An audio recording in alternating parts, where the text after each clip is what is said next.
Ilang araw lang, pila-pila na po mga residenteng nagpaparehistro sa COMELEC. Diyan naman po sa Lingayen, Pangasinan. May mga nagtayo na ng mga tent habang naghihintay sa mabagal na usad ng pila na dahil daw sa kakulangan sa gamit ng COMELEC.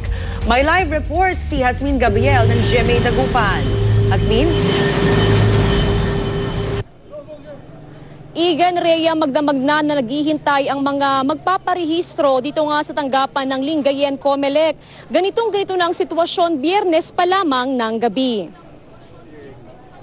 Ang ilan nagtayo na ng mga tent para may masilungan. Karamihan din sa kanila may kanya-kanilang baon na pagkain para hindi na umalis sa kanilang mga inuupuan. Unang araw pa lang ng registration ng nakaraang linggo, nagkaroon na ng kaguluhan dito sa tanggapan ng COMELEC dahil sa hindi nagustuhan ng mga magpaparehistro ang sistemang ipinapatupad ng naturang komisyon. Kaya ang paghintay sa labas ng munisipyo hanggang magdamag ang nakita ng ilan na mainam na solusyon.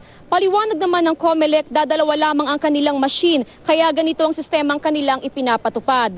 Alam mo, Igan, kani-kanina lamang bago tayo umere, nagkaroon pa ng konting kaguluhan dahil ang ilan hinahintay o hinahanap nila yung huling linya ng pila. Pero ayon sa mga nakausap natin, naka-reserve na daw yung mga upuan na nandirito mismo sa tabi ng munisipyo, tabi ng COMELEC office. Kaya nga medyo ang ilan nagtatanong at hinahanap mismo yung mga staff ng COMELEC. Umaasa din ang ilan sa mga magpaparehistro dito na magkaroon nga ng extension para naman lahat i-accommodate at hindi lamang 150 na mga magpaparehistro ang makahabol nga sa huling araw ng registration para sa barangay at SK election. At yan ang latest mula dito sa Pangasinan. Balik sa inyo, Igan at Rhea. Maraming salamat, Jasmine Gabriel ng GMA Dagupan.